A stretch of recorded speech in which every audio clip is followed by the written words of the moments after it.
Caballeros y damas, bienvenidos a todos. Bienvenue à tous.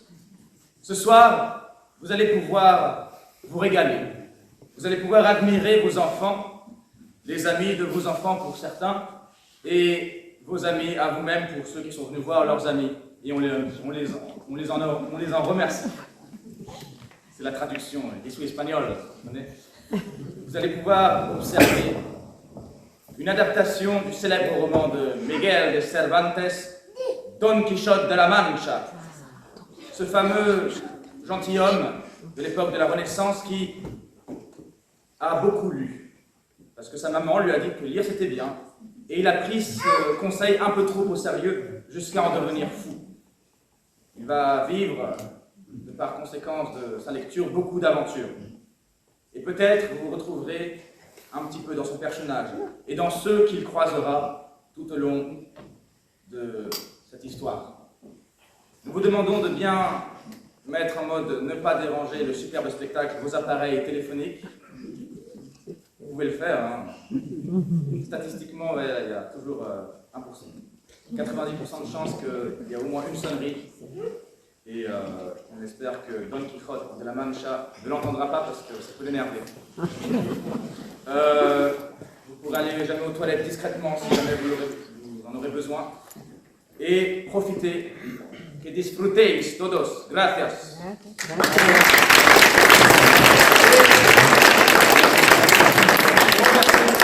La présence exceptionnelle de Jean-Paul, le secrétaire. On peut l'applaudir.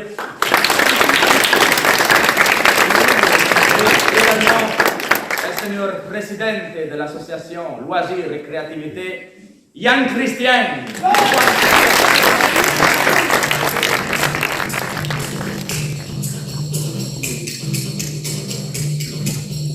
Amis, je m'appelle Miguel de Cervantes et voici mes compagnons. L'Espagne est notre pays. Olé! Et la Renaissance, l'époque où nous avons vécu. Olé! Si nous revenons parmi vous aujourd'hui, c'est pour vous conter l'histoire du fameux Don Quichotte de la Manche et de son fidèle écuyer Sancho Panza. Dans un village d'une province espagnole appelée la Manche, vivait il n'y a pas longtemps un de ces gentilshommes qui ont la lance au râtelier, vieux bouclier, maigre cheval et lévrier de chasse. Notre homme prisé à la cinquantaine était de constitution robuste, maigre de corps et sec de visage. Il habitait avec sa gouvernante Antonia et sa servante prénommée Margarita. Il passait son temps à lire des romans de chevalerie. Il y prenait tant de plaisir qu'il perdit le sens des réalités et en eut l'esprit détraqué. Exploits des chevaliers et maléfices des enchanteurs nourrissaient son imagination. Cet homme ne vivait plus que dans un rêve.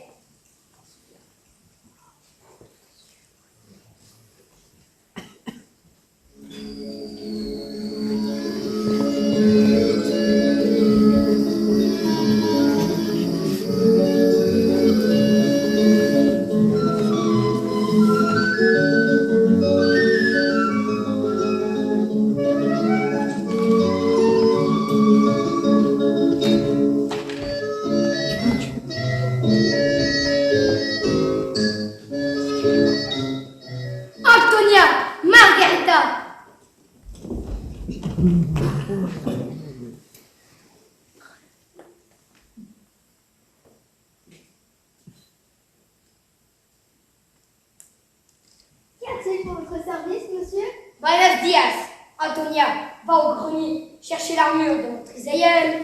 Et toi, Margarita, dépêche-toi de trouver ma lance. Mais monsieur, il y a longtemps que les armures ne se portent plus. Celle-là est totalement rouillée. Et les morceaux ne tiennent plus ensemble. Que voulez-vous donc en faire? Ne discutez donc pas mes ordres, impertinente. Et puis d'abord, cessez de m'appeler monsieur. Je suis dorénavant, pour vous, comme pour tout le monde, le chevalier Don Quichotte de la Manche. Don Quichotte de la Manche? Ce sont ces livres de chevalerie qui lui ont tourné la tête. Vous ferez mieux de gérer vos affaires ou d'aller à la chasse, plutôt que de rester tout le jour plongé dans la lecture de ces histoires impossibles. Rassurez-vous, ces histoires, à partir d'aujourd'hui, je vais cesser de les lire pour les vivre.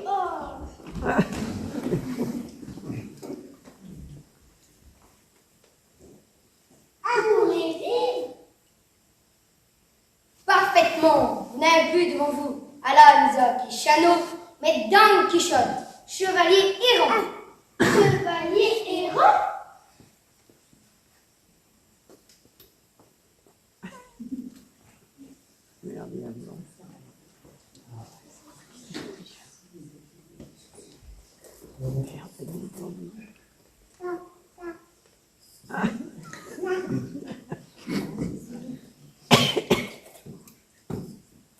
Parfaitement.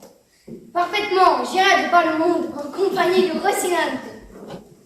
Qui est cette Rosinante? Tu la connais, toi? Pas plus qu'une croustinante ou qu'une pestinante. Cessez. Rocinante est le nom que je viens de donner à ma jument. Cette magnifique monture me conduira. Ah, laissez-moi rire. Elle ne vous conduira pas loin. Elle est mère, elle a plus de taille que de membres. Et c'est tout juste ici à vous porter. Cessez d'insulter une bête encore plus parfaite que je le fus. Bucéphale, cheval d'Alexandre, Rocinante me conduira partout où il y a un tort à redresser.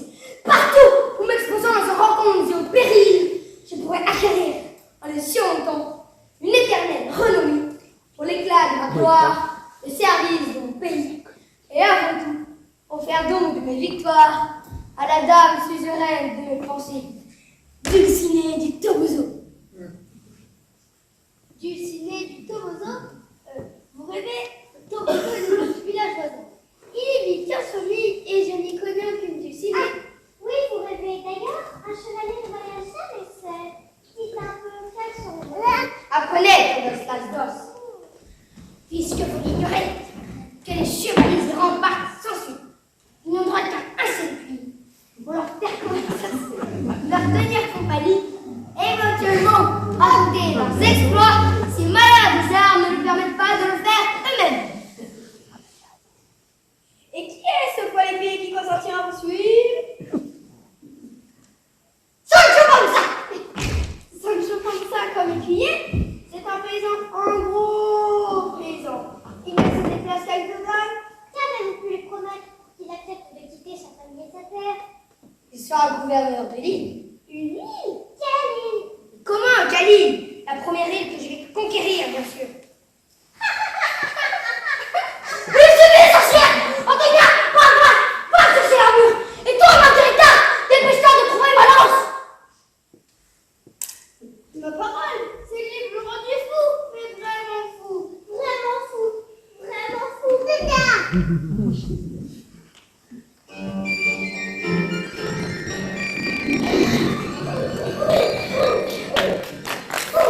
Don Quichotte l'était sans doute, mais il était également obstiné. Ayant achevé ses préparatifs, un beau matin de juillet, il s'arma de toutes pièces et monta sur Rocinante. Coiffant un espèce de casque appelé salade, saisit sa lance, embrassa son écu et, par la fausse porte d'une basse-cour, sortit dans la campagne. Sancho Panza, monté sur son âne, l'attendait à un carrefour. Pour eux, l'aventure commençait.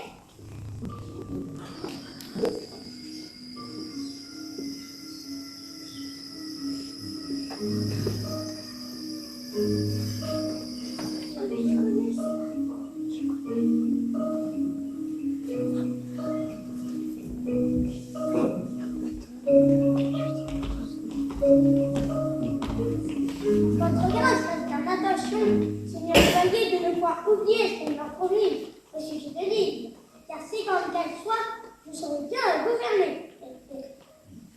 Sache, ami Sancho, que je n'oublie jamais mes promesses. Et à ce que je vois à l'horizon, tu n'auras peut-être pas longtemps à attendre pour gouverner l'île, voire même une province. Seigneur Chevalier, que voyez-vous donc? Je vois au moins 30 géants terrifiants auxquels je compte livrer bataille. Avec leur dépouille, nous commencerons à nous enrichir. Quel géant! Et comment, quel géant? Ceux que tu vois là-bas, avec leurs grandes rames levées vers le ciel. Ah, prenez bien donc garde, ce que vous avez fait. Ah, ce que nous voyons là-bas ne sont pas des géants, mais des moulins à vent. Et ce qui paraît être leurs trames ne sont que des gènes. Je vois bien que tu n'es pas expert en nature. Ce sont des géants que dis-je. Ôte-toi de là et va prier. Je vais leur livrer une terrible bataille. N'y allez pas, c'est mieux.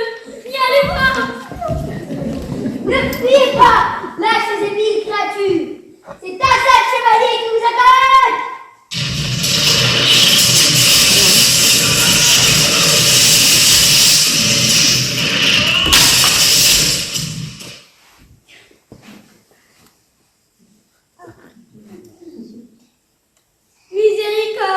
N'avais-je pas bien dit à votre grâce quelle picarde lorsqu'elle était, que ce n'était pas d'autre que des moulins à vent?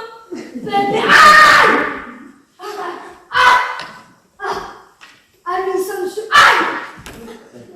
Ce doit être...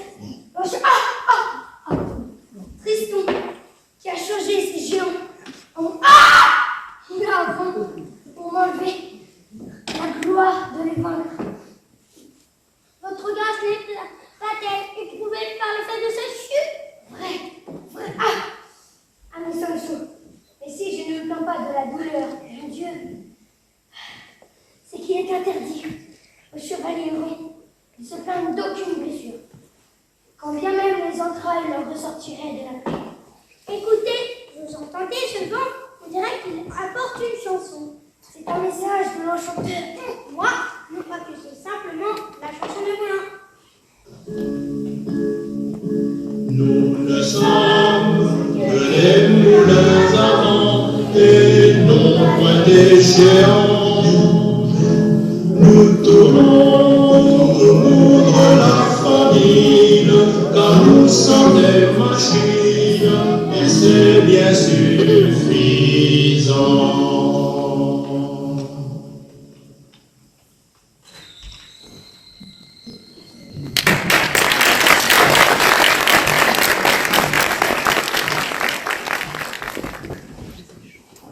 Il faut reconnaître que la fortune n'avait pas souri à Don Quichotte pour sa première aventure.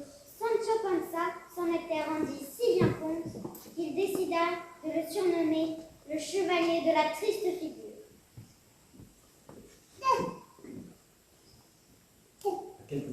À quelques temps de là, nos deux voyageurs, le chevalier errant et son écuyer chevauchaient de concert en quête de nouvelles aventures. Lorsqu'une pluie fine commençait à tomber, nos deux voyageurs songeaient à se mettre à l'avance. Lorsque Don Quichotte aperçut à l'horizon un barbier qui fait des coups vers la tête avec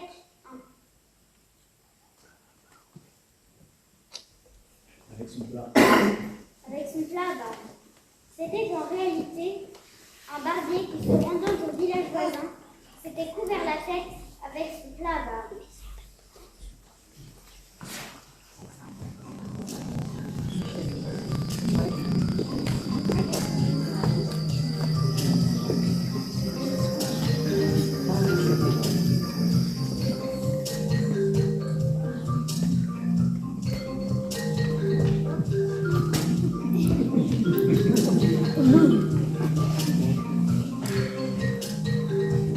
Mon bon Sancho, voilà la fortune qui nous abandonna hier et qui revient vers nous aujourd'hui. Regarde là-bas ce personnage qui vient de notre direction. Il porte sur la tête le casque enchanté du roi mort Montbrun. Il est donc à l'exemple de tous les grands chevaliers que je m'empare de cette merveille. Ah, prenez bien bon garde à ce que vous allez faire. Souvenez-vous des moulins. Misérable traître qui nous donne tout. Je n'ai que faire avec des moulins. Mais dis-moi, ne vois-tu pas ce chevalier monté sur un cheval gris pommelé, la tête coiffée d'un casque d'or? Hélas, je le vois tellement monter avec un homme gris comme le mien, avec sur la tête quelque chose qui aurait lui. Ce quelque chose, comme tu dis, allez Sancho, et d'autres que le casque enchanté du Montbrun. Range-toi de côté, et tu vas voir comment, en quelques instants, je vais mener à bien cette aventure et m'emparer du casque. Mais pourquoi c'est-il gratuit? Par pitié! Mais je trouve d'autres moyens de me garder d'un coup de lance que de me laisser tomber en bas de mon âme. Alors livre-moi, de bonne grâce, ce casque qui me revient de plein droit. tant pis pour moi.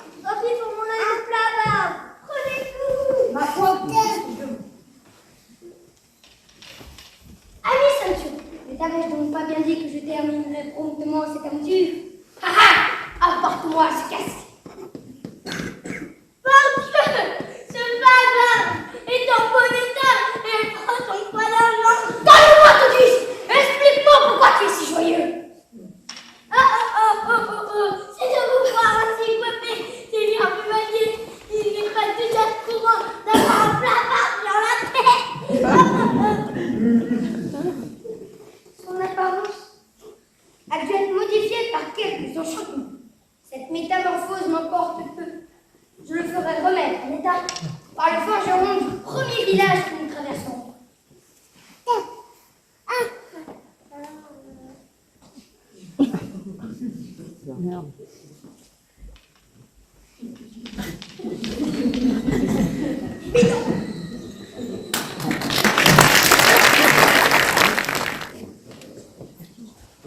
Plus loin sur leur route, Don Quichotte et son écuyer aperçurent un carrosse suivi d'une escorte et précédé par un moine. Il voyageait une dame qui allait rejoindre son mari à Séville. Ouais.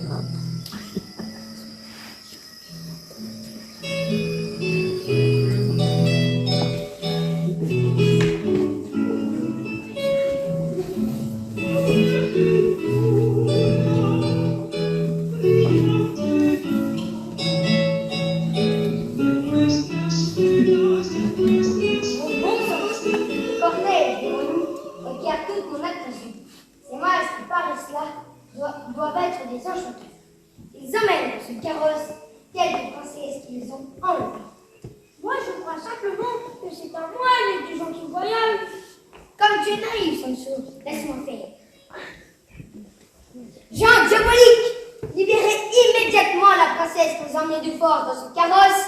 Sinon, apprêtez-vous à mourir en châtiment de vos méchancetés. Seigneur chevalier, je ne suis qu'un moine de Saint-Benoît et je passe seulement le chemin. Je ne crois pas un mot. Pas dire trop. Au secours à moi! Au secours! Madame, je m'appelle Don Quichotte de la Mancha et je viens de vous libérer d'un funeste enchanteur. Pour me remercier, je ne vous demande qu'une chose. Allez, Togo, présentez-vous devant Dulcinée de ma part. Allez dire ce que j'ai fait pour votre liberté. Arrière, n'avancez pas encore! Tu vas voir, Maro, ce qui va te coûter de cette fanfaronnade. Par Saint-Ignace, j'ai reçu un coup tel un éclair qui m'a foudroyé. Balance n'a fait que te chatouiller, coquin. Je ne veux pas la connaître. Davantage par pitié, chevalier. De grâce, laissez-lui lui sauve, chevalier. Soit, monsieur chevalier, doit d'abord me promettre d'aller au tombeau se présenter devant Dulcinée de ma part. Je vous promets qu'il exécutera tout ce qui lui sera ordonné. Tout ce que vous voulez, le Seigneur, mais éloignez votre danse, elle me trouve à vous. Relève-toi, mon garçon, et ne cherche pas à me défier. Ni toi, ni le reste de cette garde. Je suis magnanime. Tiens ta promesse. Il en sera fait selon votre désir. Bien, Sancho, je crois que mon ordre a été entendu.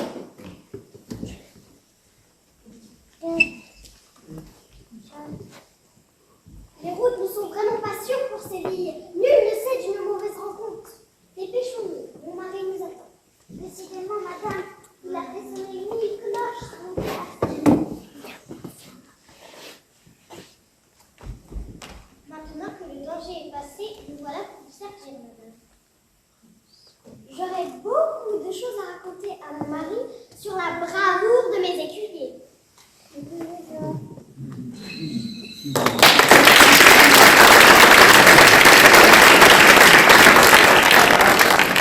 Un jeune moine bénédictin va vous jouer une valse de Mozart au violon.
recommencer leur route dans l'espoir de faire revivre les grands exploits de la chevalerie.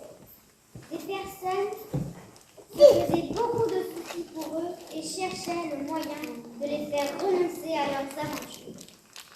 Ces personnes étaient Antonia, la gouvernante de Don Quichotte, et Margarita.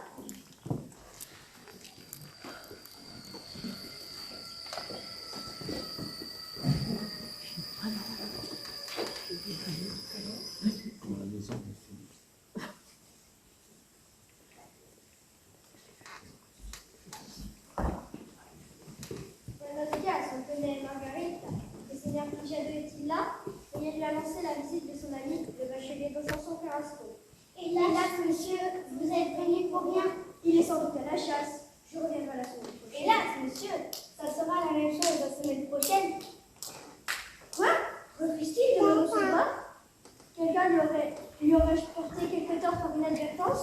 Ou quelqu'un aurait fait calomnie à ses yeux? Hélas, monsieur, il ne s'agit point de cela. Mais alors, expliquez-moi ce mystère. Qu'est-il arrivé au seigneur Quichotte? Le seigneur Quichotte se fait maintenant appeler Don Quichotte de la Manche, chevalier errant, accompagné d'un paysan nommé Sancho Panza, vêtu d'une armure comme un faucon. Et il attaque des moulins, des bateaux et tout ce qu'il rencontre pour les beaux yeux d'une certaine Dulcinée du Toboso que personne n'a jamais rencontrée et qu'il ne rencontrera sans doute jamais. Dulcinée du Toboso? Oui, oui, monsieur. Dulcinée du Toboso. Notre pauvre maître est fou, monsieur. Vous dites qu'il a dit ça ainsi pour une certaine Dulcinée. C'est cela même, monsieur. Alors...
La gouvernante Antonia et la servante Margarita gardent l'espoir de retrouver leur maître.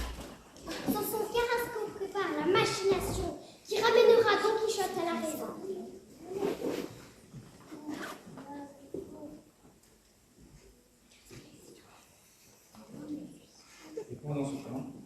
Et pendant ce temps, celui-ci chevauche en compagnie de Sancho Panza sur les sentiers de la Sierra Morena.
La charrette est à moi et contient 2 brouillons que le gouvernement d'Oran envoie à la cour pour être offert à sa majesté. Les bannières sont celles du roi et prouvent que ces lions lui appartiennent. Non, moi? Non, pour le roi. Par Dieu, descendez, brave homme. Et puisque vous êtes le gardien, ouvre-moi ces cages campagne, je leur ferai connaître qui est Don Quichotte. En dépit et à la barbe des enchanteurs qui me les envoient, je vais me préparer à dédier ces 2 volumes à la belle Dulcinée. Ami Chartier. Ami Chartier, faites en sorte que nous seigneurs Don Quichotte ne soient pas. Au Roussillon, s'ils les attaquent, nous nous mettons tous en morceaux.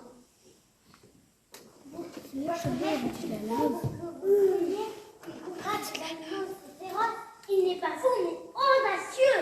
Je ferai en sorte qu'il ne le soit pas à ce point. Hé, Chartier, les portes de ces cages ne sont-elles toujours pas ouvertes? C'est que, Seigneur Chevalier, c'est un présent offert à Sa Majesté. Il serait mal de les retenir, d'empêcher leur voyage. Si tu refuses d'ouvrir ces cages, je te cloue avec ma lance contre ce chariot. Par charité, laissez-moi d'abord dételer mes mules pour que je les mette à l'abri.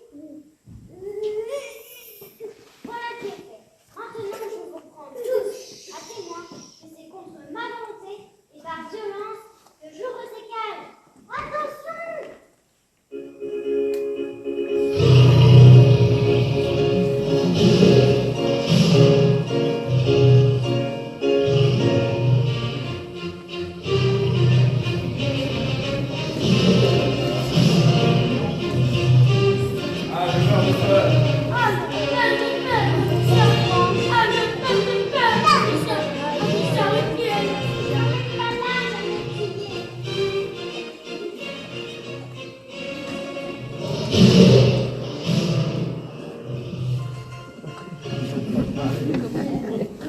Ne l'emmène pas là.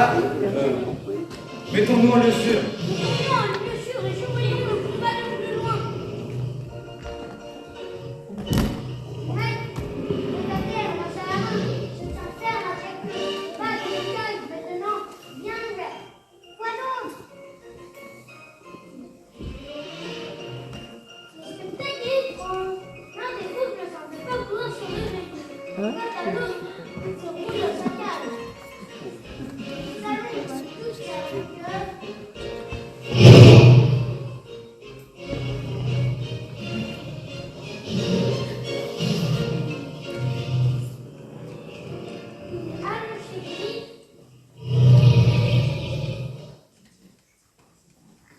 il s'étire de toute sa longueur, il ouvre une large gueule, passe la tête hors de la cage, dalle.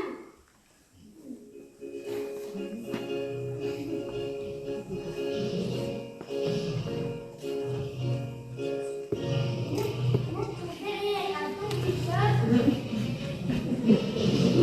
et il va se glisser dans sa cage. Justice pour toi. Toi, Carogan, là. Nous voilà venus bien chanceux. Vite, que je referme le cage avant qu'il ne veuille sortir les lions de force. Le grand courage de votre grâce est démontré. Les cages étaient ouvertes, les lions libres de sortir. S'ils ne l'ont pas fait, c'est qu'ils refusent de combattre. La honte est pour eux et la gloire pour celui qui les provoqua. Que dis-tu de cela, Sancho? Y a-t-il encore comment qui puisse lutter contre la belle alliance, je crois, qui a daté de ce jour, adjoindre à votre nom le nom mémorable du chevalier au nom par le nom mémorable du chevalier à la triste figure ne se justifie plus. Tu as raison, Sancho. Je ne fais que suivre l'antiquité du chevalier errant de changer de nom quand il en prenait fantaisie. Quant à moi, je vous salue, mes seigneurs, et continue mon chemin.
Donnez-moi un instant pour accorder ma viole et dites-moi le nom de cette dame.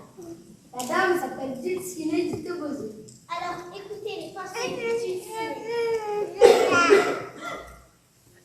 Je sais une princesse qui habite un grand château. Elle est belle, ma princesse, Dulcinée du Toboso. Je dirai ma tendresse, la nuit, le jour sans repos. Au chevet de ma princesse, Dulcinée du Toboso.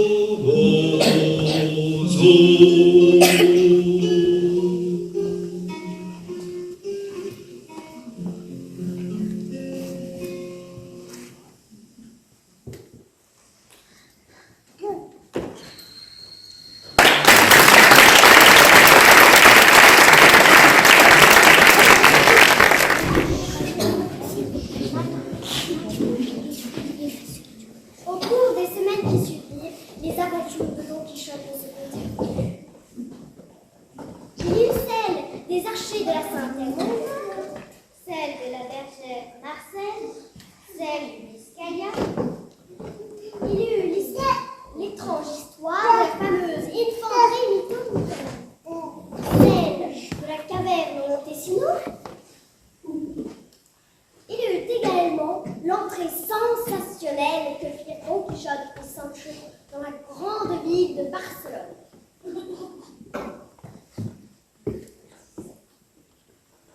Mais à quoi bon relater tous les exploits au cours desquels le chevalier de la Blanche Lune eut l'occasion de montrer sa bravoure et sa folie? Nous nous contenterons maintenant d'évoquer son dernier combat. Celui qui devait mettre fin à son métier de chevalier errant.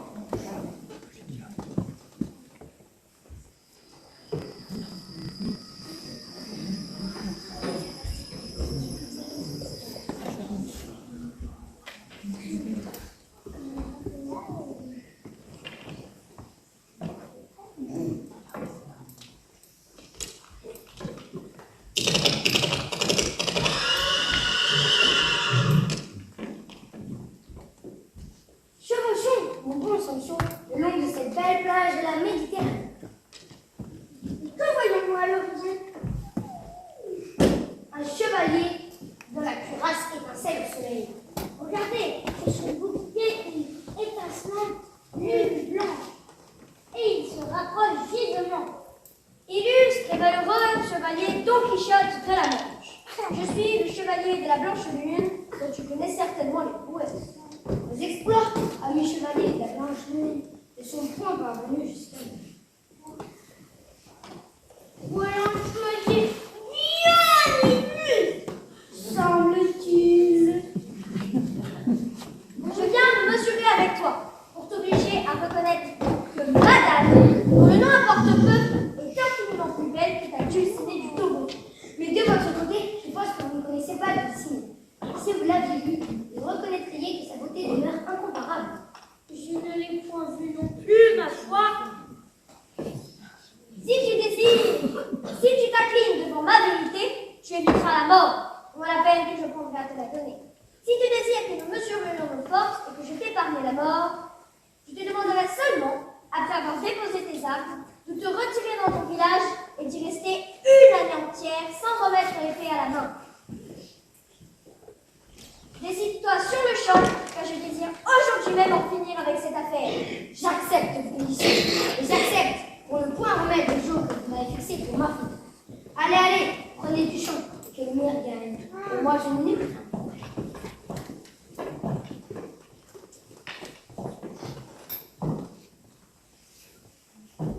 Mais Seigneur,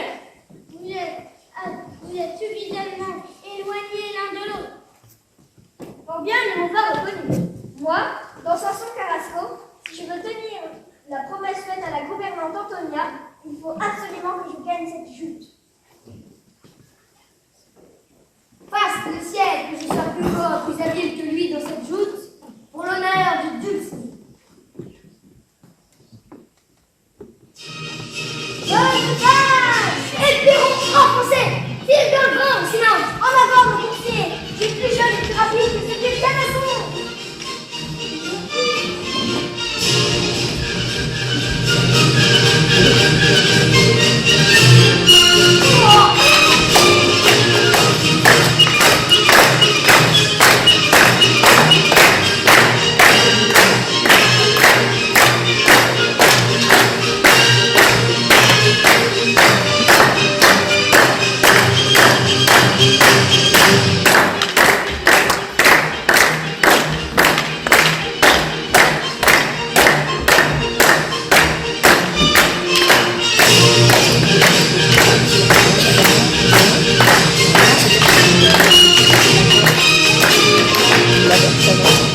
du monde. Et moi, le plus infortuné des chevaliers. Ôte-moi la vie, puisque tu m'as déjà rêvé l'honneur. Jamais que Arthurien ne vienne ternir la renommée de Dulcinée. Je te remercie, chevalier. Et puisque la renommée de Dulcinée est intacte, je satisferai en tout point les conditions que tu m'imposes.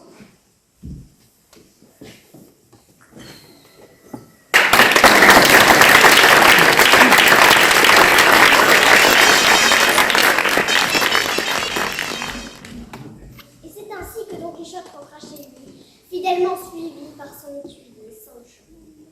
Il était triste et accablé. Aussi se coucha-t-il dès son arrivée, en proie à une forte fièvre.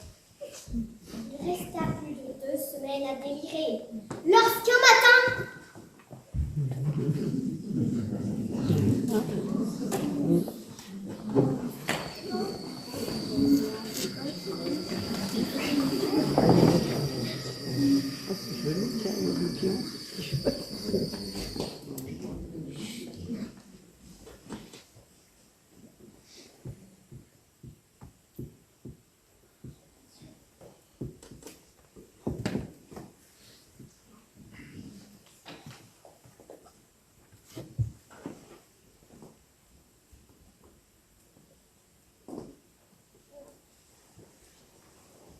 Antonia, Margarita. nous voilà aussitôt accourus, monsieur. Que pouvons-nous faire pour vous? Approchez, approchez, et venez remercier le ciel qui vient de m'accorder un grand bienfait. Quel bienfait, monsieur? Je viens de retrouver la raison, n'est-ce pas le plus grand des bienfaits? Je l'avais perdu en consacrant mon temps à lire des livres insensés. Oh, monsieur, comme je suis contente de vous voir, tel qu'un arrivé à votre service. Condamne.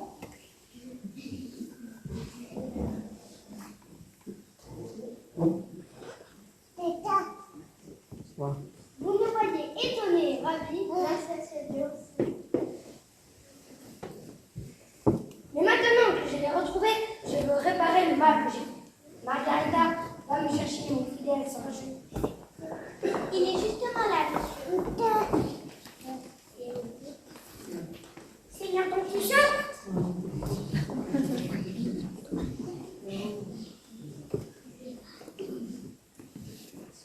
Mon fidèle Sancho, je ne suis plus Don Quichotte, ce ridicule imitateur de chevalier errant, et je ne suis que ton compagnon de route. Son esprit longtemps égaré à retrouver la lumière de la raison. Oui, Antonia, et le courage de repentir. Bravo, monsieur, quel joie de vous. Merci, mon enfant. Et pour te le prouver, Sancho, je veux te dédommager à propos ni de je t'avais promis de ma folie. Le gouvernement. Tiens, prends ces 2 bourses de 500 écus. Tu les as bien méritées. C'est ma femme qui sera contente. Mais merci, c'est Don Quichotte. Ah non, non, n'ai-je pas dit que Don Quichotte est mort? Je suis le seigneur Quichotte. Grâce au ciel, et bien vivant.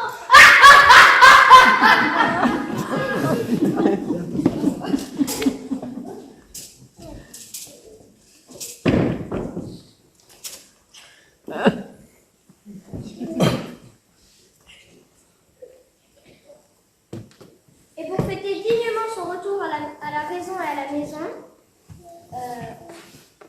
Don Quichotte et sa gouvernante Antonia dévouée, sa dévouée gouvernante Antonia organisa, Avec l'aide de Margarita, Sancho et de son époux, une grande fête à laquelle furent conviés tous les habitants du village. Car Don Quichotte, en dépit de sa folie passagère, était un homme fort et respecté dans toute la contrée. Après son généreux mea culpa, on n'entendit plus jamais parler de Don Quichotte. des rumeurs circulèrent par la suite, racontant les péripéties d'autres héros, tout aussi convaincus que leur rêve était semblable à la réalité, que l'ensemble des tribulations plus grandes, plus prodigieuses encore.